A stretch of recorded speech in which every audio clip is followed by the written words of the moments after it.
started.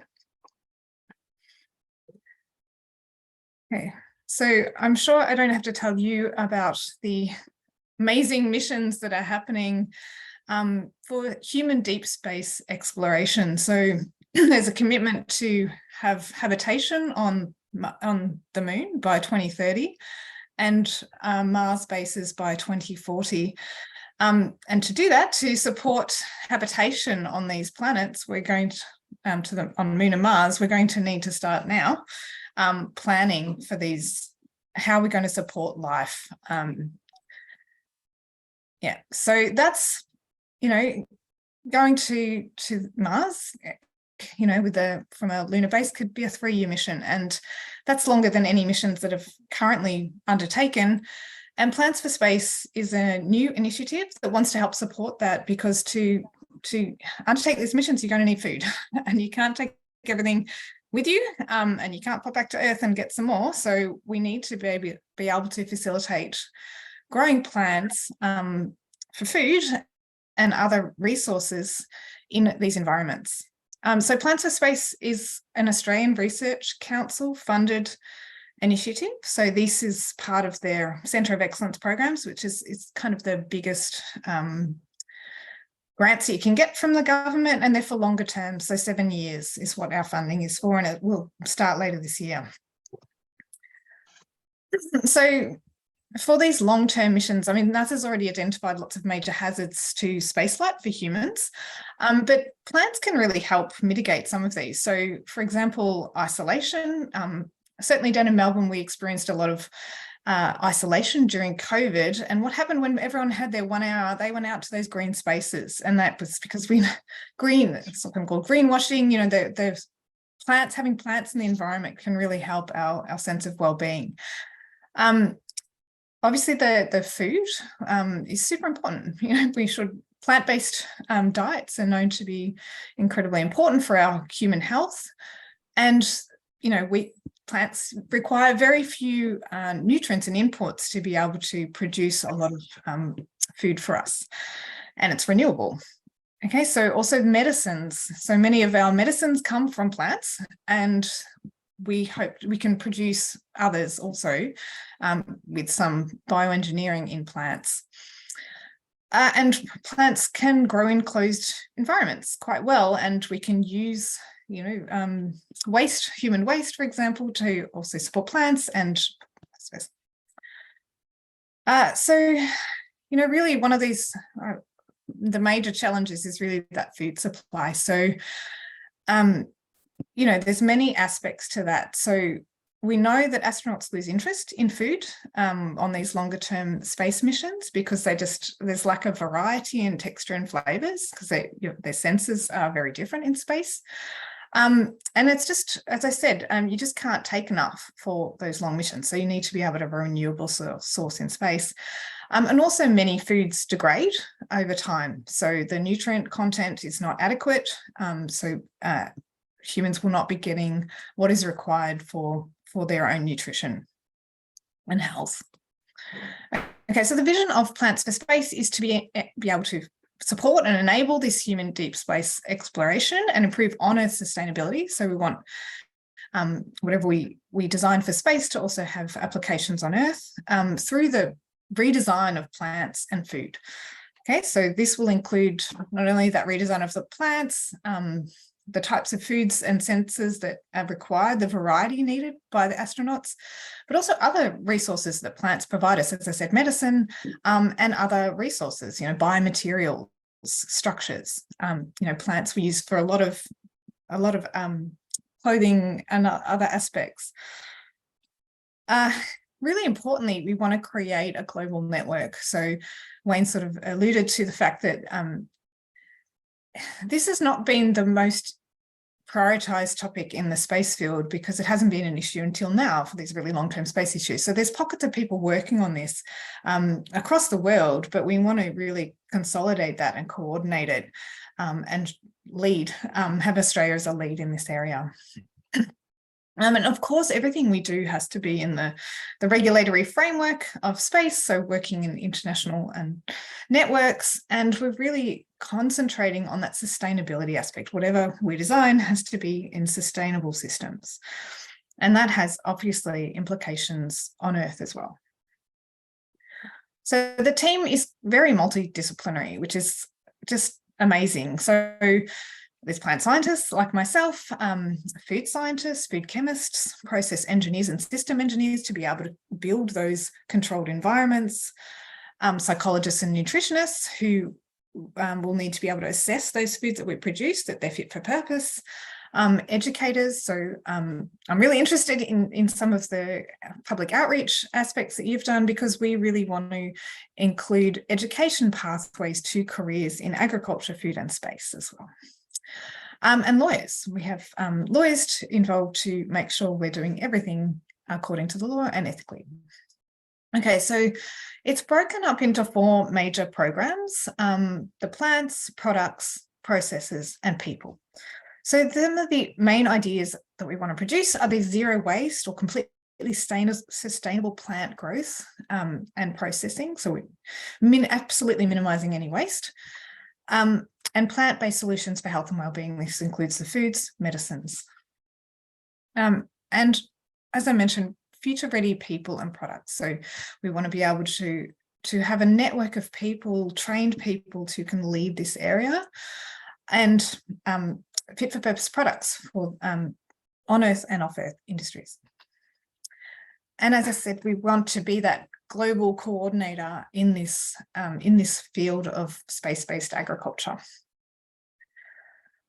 So I'm sure this audience knows extremely well, by this, it's a huge challenge to be able to produce plants in space where they've not adapted to for billions of years, millions of years. So we know by doing that challenge, we can come up with innovative ways of growing and solutions that can be used on Earth as well. And that's been shown to happen when we put ourselves in these systems. For example, the LED lights that are used now in houses as a low energy light source were actually designed for some of these plant growth systems.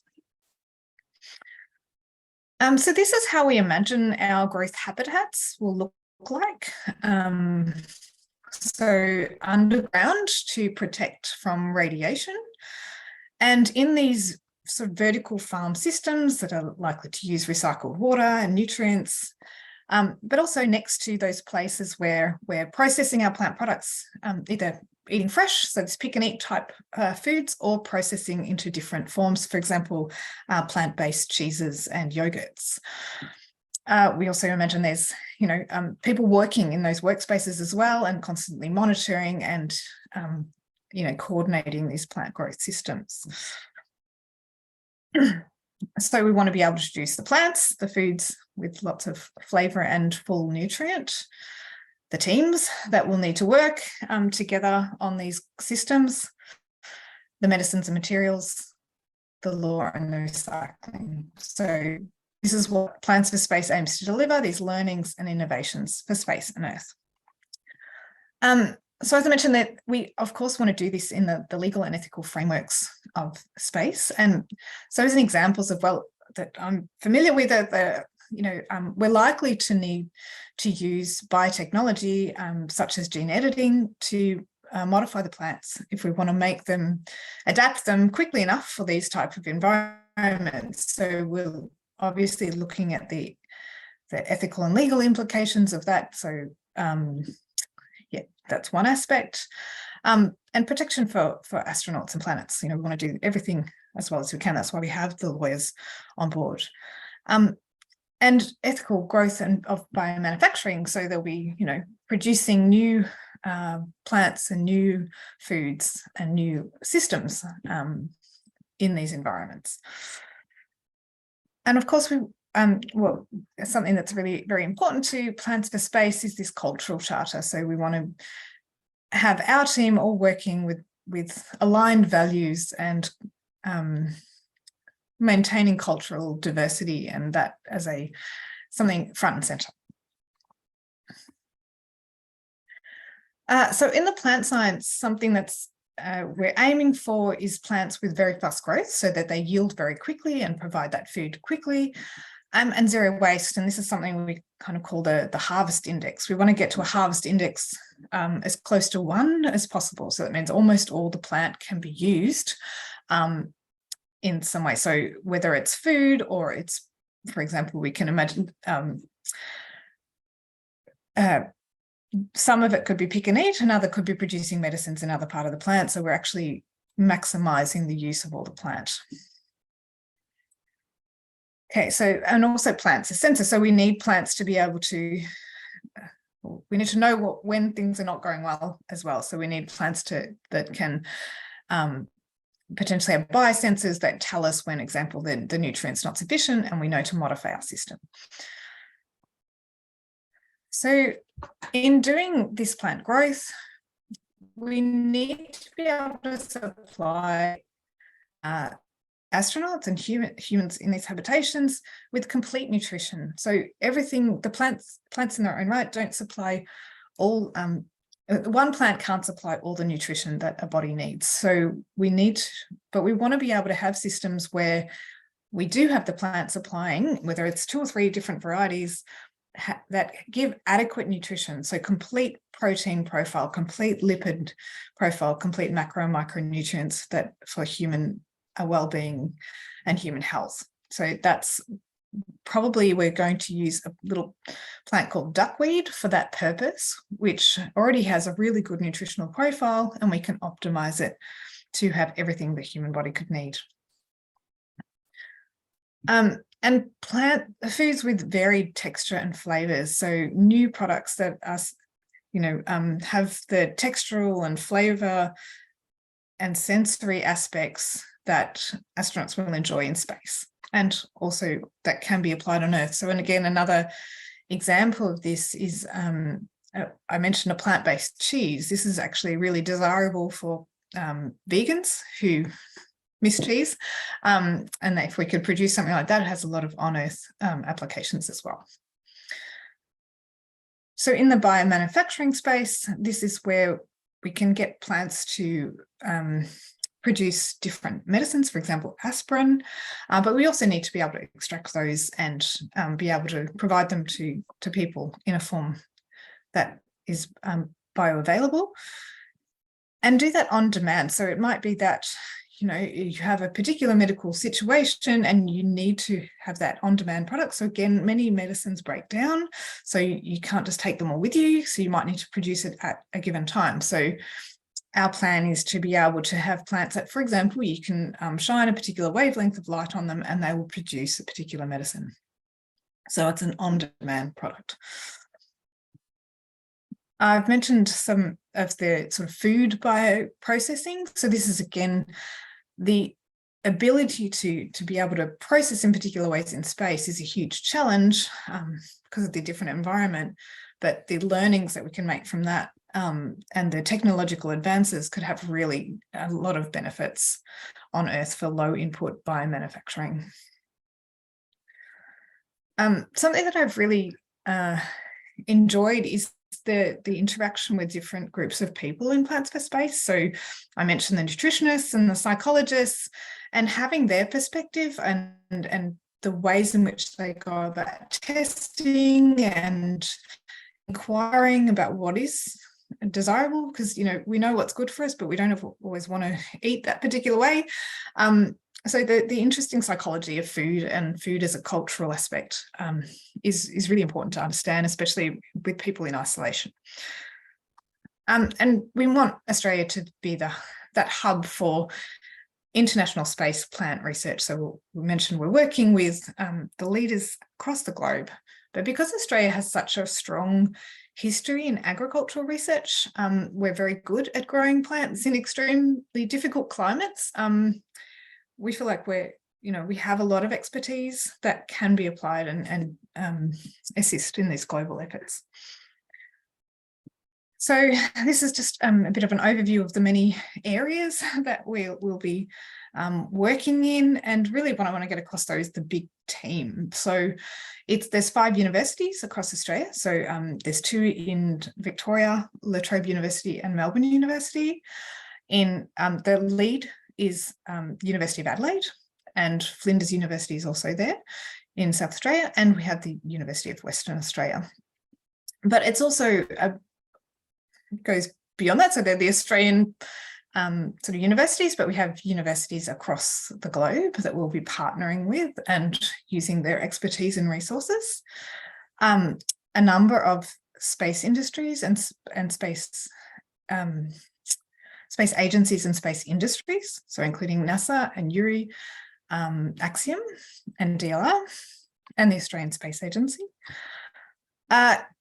Controlled environment agriculture industries, so that's some of those vertical farming industries. Phenotyping platforms, so this comes back to some of those sensor aspects of those plants. So we're very good at the large-scale high-throughput phenotyping and genotyping of plants that's involved in breeding.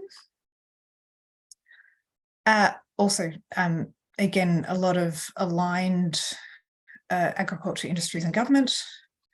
And something that I'm really involved in is the education and outreach and training. So we're partnering with quite a number of space education and excellent, educator organisations. So we're really excited about that.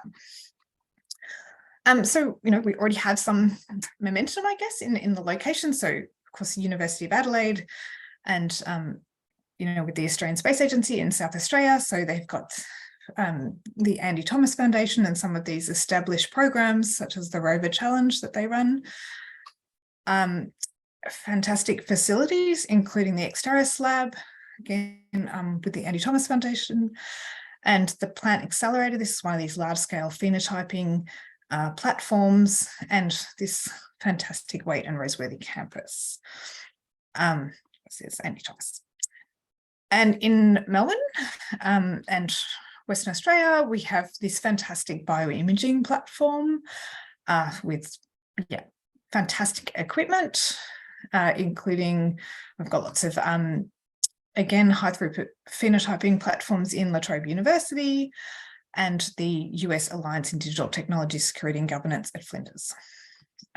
We've partnered, I mentioned, these vertical farming companies. So these are very interested in the kind of advances and already working. So Gaia already has a contract for some of these growth environments, building these growth environments for space. And the Mars Lunar Greenhouse, so the University of Arizona is also one of the partners.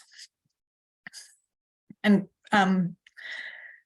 she's in the corner there. Joya Nasa is one of the partner investigators, and she's the leading plant scientist with NASA, and it's been a fantastic asset to have on board because they've developed these veggie growth systems that are on the International Space Station, and the learnings that they've made are really helpful in terms of how we'll progress and advance the research and partner with them.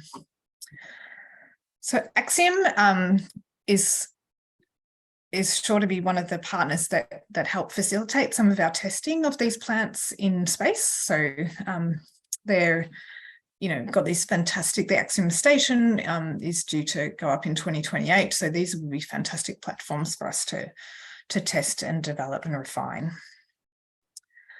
So yeah, this is this huge partnership where we're hoping to go to Moon and Mars, and use all our partnerships to facilitate that getting there. The others sort of, I guess I have borrowed this from Matt Gilliam, and I'll just skip over some of these because I don't think they're that relevant, but so we have these established relationships with the university. So this has been in development over a number of years, this sort of building up our momentum in this area. And it goes beyond that. So this is just showing those partnerships we've had established and the new ones that we're developing with these space industries and aligned. So the first pilot programs have begun. So this is a biopharma test that was done by the University of Adelaide on the International Space Station. So we're getting there. And something that, as I mentioned, that the education and outreach, so that's already started as well. There's so much interest in this. It's fantastic. And we're really hoping that we can create these pathways to careers in these areas and inspire this next generation of researchers and workers in these areas. So this is actually showing duckweed. So this is one of our little favorite plants, and it doubles its size in a day. So it's super fast and efficient, and apparently doesn't taste that great. So that's something we'll work on. So these are our main team. So this is led by Matthew Gilliam at the University of Adelaide. There's lots of the CI means chief investigators and PI's partner investigators, who we've got a large team. And yeah, we're ready to take on this challenge. As I said, I'm just going to skip over a little bit. And this is just one example of how we're going to sort of work together. So, an example is we'll optimize these plant attributes, check their processing. And what's really, really important is this sort of feedback, because we'll be building or optimizing the plants and the growth environments. And there's going to be a lot of cross-testing between those two to be able to produce these products that we have to then also test that they meet the nutrition, flavor, storage requirements, and can build the products for people. Okay, I think I'll stop there and see if there's any questions. Yeah, there's a few, Kim, so you can just. It's all right. We've been writing a lot, but we don't always like interrupting people when they're speaking. So okay. we'll just we just throw the questions in the chat, and you can have a look. You want me to read it? I love the Martian question. So potatoes are very rooty. So they're basically a modified root and very starchy. So because of the challenges with soil, essentially it's very difficult to use soil. And I could go into lots of different challenges, but essentially something that's very tuberous and rooty and starchy and doesn't have a lot of nutrition, doesn't have the best harvest index like I was talking about. So that's probably not going to be one of the plants that we're working on. At the moment, we're looking more towards, especially for that, the pick and eat, the very, some of the earliest plants we'll look on these ones that you can just grab and eat, things like tomato and strawberry, which have excellent flavor and sensory aspects. And there's been quite a bit of work on them, optimizing them for these closed environments. So the plants that we'll probably end up using to make the cheese is this duckweed, because it has a very high protein content, and we'll be able to modify that hopefully, and be able to process it in such a way we can create these cheeses, plant-based cheeses. It's apparently the food chemist tells me it's quite a wicked problem, so it'll be a nice challenge to take on. It'll be different too in colour, because it'll probably be green instead of brown. Yeah, we'll have to extract out the green. I think I'm sure people are. Now they might end up putting other colours with it, maybe around it. But as you said, it was. But then again, if it tastes fine, I don't think that would be a big problem. Actually, the reason why I think Anne asked the question about the potatoes was that. The person who wrote the Martian may have not done his research with the plant biologist on the best choice of plant to take to Mars. No, I think that the thing with that story is that you had somebody who wasn't meant to be left behind, who had to deal with whatever he could find, and that was so. It's not that I was, they did show how unhealthy he was by the end of it, so. I figured it probably wasn't going to be a high on the list. I think if you've only got potatoes, you'd eat potatoes, right? So yeah. Yeah. So researchers in the consortium we have sort of 15 chief investigators from our universities, but overall there's about 40 researchers aligned with the program. And also, like, we're just starting. So we've obviously going to have to do a big recruitment. So there'll be early career researchers, so some postdoctoral researchers, and we plan to train about 40 to 50 PhD students through this program. So the duckweed eating question. So Matt and another lady nutritionist, Eva, recently had an event of tasting duckweed that the South Australian Botanic Gardens had done, and they said they'd done a few different dishes. So one was a salad, another was a curry. I mean, I'm very keen to have duckweed crackers and cheese. So, you know, we'll see what we can make out of it. But that's going to be, I'm very excited about that challenge. I think that's also a great outreach opportunity to get people to make different food products with duckweed. Well, if you know you've got a good plant, you just got to figure out a way to make it taste good, don't you? Yeah, exactly. Peppers. Yes, yeah. So one of them did say the curry was very spicy. So maybe that's the way to eat duckweed. Yeah, and that pepper. So there's a strong desire to have very strong flavored foods in space. So yeah, the chilies have worked really, really well. So we may get something onto the Axiom mission this year. We're trying. But yeah, otherwise we'll be definitely booking in. Jana, who's the main research lead at Axiom, is amazing and is working very closely with us. So yeah, we're looking for opportunities to test, for example, duckweed's one of the first ones we'll send up and check. And there's lots of different Australian varieties of duckweed that haven't really been explored. Yeah, the Axiom's got 4 missions booked, I think, that they've really mentioned, and at this stage I think the other one's going up too early for you to do that, but there's, as I said, there's another 2 over the next couple of years, and then when they actually start adding their modules onto the station, which I think we're still 2 years away from that, but once they get that, you'll be able to actually get proper facilities. Their big problem at the moment is they can't really, they've got limited space.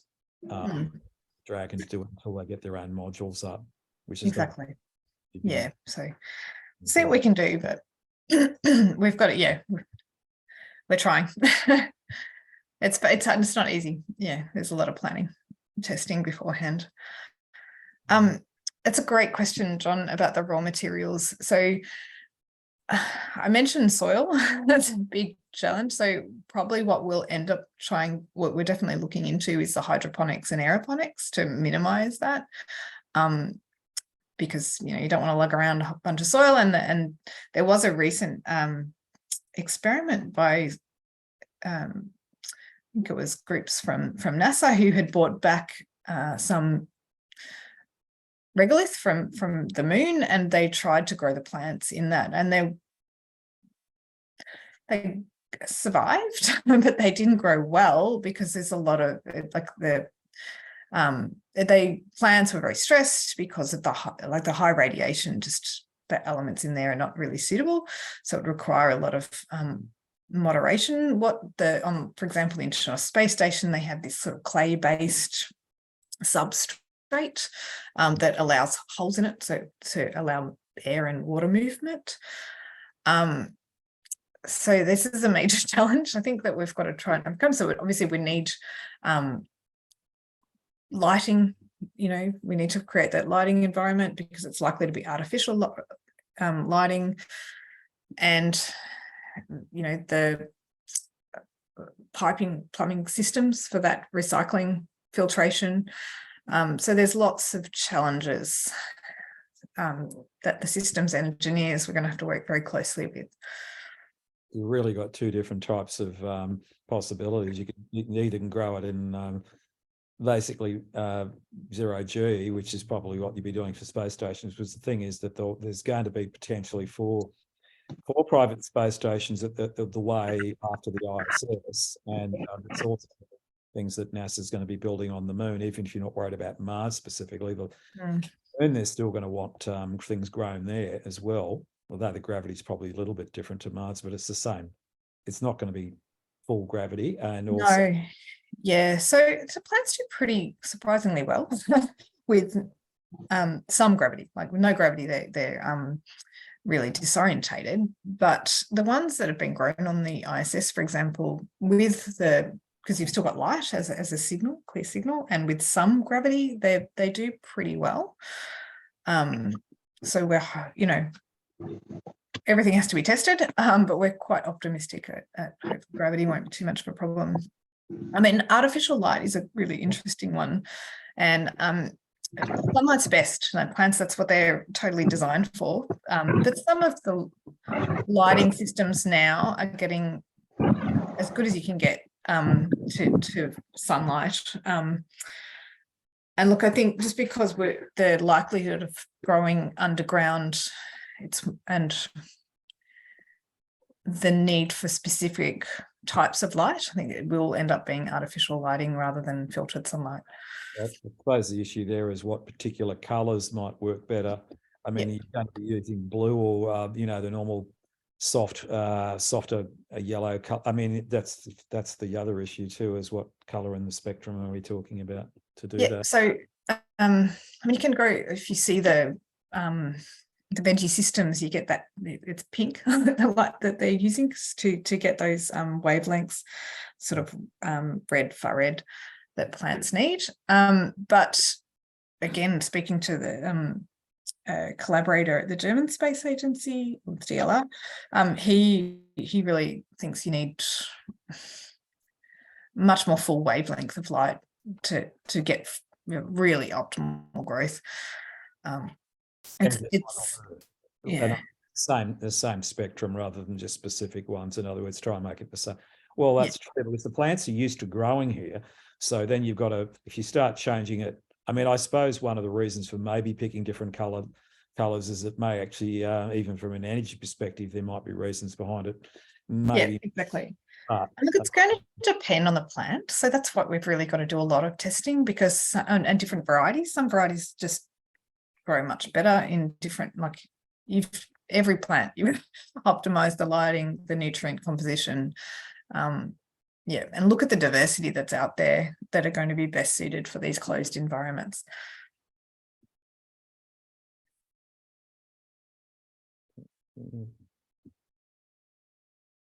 Any more questions, folks? Well, maybe can I pose one to people? You mentioned the sort of public outreach you do. So what have you found really successful for engaging the public in your area? Well, I mean, a lot of the stuff that we do involves various types of things, but it mainly, look, we cover space history. Sometimes we'll be doing, like, for example, even what I'm talking about after this is spacecraft. A lot of people are, but history is one thing that people were, even as a talk that we did last month, we did something on the women in space, right? And we have a YouTube channel. So, but I suppose what you're trying to do is in your areas to try to work out how you can get people engaged in that. But look, a lot of the things you'd be dealing with is the public and trying to, isn't it really education that what you're trying to do and educate them? It's both. So we're trying to, get people curious and involved. And so not only, students that we'd like to sort of steer towards careers and show that I think it's very important that you stress that there's the career opportunities and get people thinking, like, when, with it, and it should be in the curriculum, and that's usually part of the curriculum with science is scientists, but also what you would do.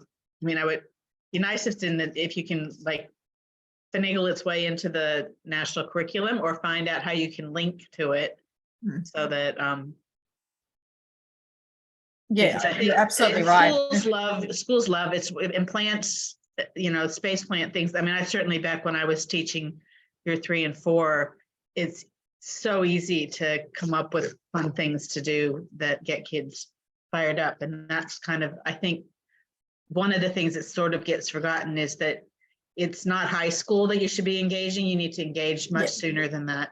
Yeah, And so our pathways are really, we're wanting to do from primary, secondary, undergraduate, you know, really to help supporting people into industries. But I completely agree, it's got to be curriculum aligned. But I'm just also curious, I guess something we've discussed is, you know, how this is perceived, I guess, by the general public. There's been lots of excitement, but of course there's also criticism. So, you know, but we just want to try and put as positive a message as we can. Well, I think it's very important for space exploration that they do this properly. I mean, this is the problem with psychologically, that's one of the other problems with partly what you were talking about earlier.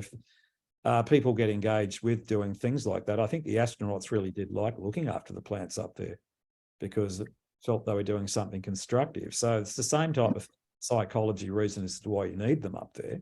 And also they've got to eat the results of it. So it's important to get, but also there's going to be spin-offs for Earth though too, surely, because I know Matt mentioned at the conference last year about some of the other things that the consortium's doing. That, you know, they're doing stuff. And it's it's a hugely growing industry, the controlled environment of agriculture, because of the climate challenges and, you know, needing to maintain productivity and yield and food security in these kind of challenging environments. The application of it's not just growing in space, it's the whole method about what you do with the plants and working out how you can maximize the yield, whether it's in space or whether it's anywhere else. So a lot of it's applied. So that's what. But even that's the same thing that you can do in outreach to some degree, so that it's not just for space, it's also for improving Australia's crop yields and all those other types of benefits out of you're going to get. So that's part of what the angle is with, I suppose. And waste is a huge thing on Earth. Currently, there's a lot of discussion about what to do with all the other plant biomass. You know, you eat the seed, the grain, and then what happens to the rest of the plant? Well, that's one of the things that you were talking about there with the making sure that you can maximise the yield out of the plant. There'll be some plants that really won't be that useful in terms, although they might be used. I mean, I'm just think of bamboo, for example. You can't really eat that. Well, it's not really. It's very useful as a construction material. You can do things, but it's probably then. Bamboo shoots are good. Space. Yeah, bamboo shoots. Well, I have been to a bamboo museum in China, and I was quite surprised to find there was about 200 different types of bamboo. Anyway. There is lots of edible bamboo, I think. But still, it's unlikely to be one that we use. It's not very nutritious. Probably the shape of it would be. You know, you were asked, I was just thinking, we've got Andrew Jacob, who's from the Powerhouse Museum and stuff. And I can see how it would be a very engaging museum exhibition to do, because, you know, you could do very hands-on, you know. Yeah, I think just with food, right? Everyone can. All that stuff. I think it's got a lot of potential to be really fun and engaging, and it's that kind of exposing as many people to that idea, and I think you will find you'll get more people interested in that type of agriculture. Yeah, thanks. I'll chip in here. Kim, are you already working with the Powerhouse Museum? I'm not. I'm not, because I know that one of my colleagues has mentioned Plants in Space as a program that the kids are working on. It's connected with the new Parramatta building. It's going up to the Powerhouse Museum. And so I was curious whether it was your group or your collaboration, or maybe there's another one out there. There might be another one. There's definitely a group that ANU in Canberra that also, which we're more than happy for everyone who's involved. But if they do want to get in contact with me, I'm very open, because I'm working with a number of contacted the Science Gallery in Melbourne, and I'm keen to just get the word out and help. Well, and I saw you've got one Giant Leap was on the list, and they're up here, so yeah. So I might even be involved with some of it down the Canberra. That might actually be them rather than, but okay, it'd be interesting if you can find out, Andrew, what. But in any case, if you want Kim's contact details, Andrew, I can send it to you later on. So So yeah, Kim, that would be lovely. I'll pass on your contact details to my colleague, Sophie. She's organising a whole lot of education activities connected with the new Parramatta building. And the new Parramatta building is supposed to open in 2025. And Great it'll also timing. have a kitchen in it. It's teaching, massive teaching kitchen Oh, on this one of sounds the upper perfect. levels. Yeah. And so food, and then there's a small rooftop garden as well. So the whole Excellent. idea of food and production and future Close up there, and high connection with space and so on is part of it. So Sophie may already have a lot of things tied up, and perhaps it is with his other group, but I'll pass on your contact details, and Please she do. may not know about your collaboration. Yeah. And No, so that sounds do that. fantastic. Thank you, Andrew. I really appreciate that. Yeah, we've done a little bit here with Melbourne Museum as well. Yep. Sort of running design sprints for children to create and design habitats. So yeah, it's really fun. Yeah, good.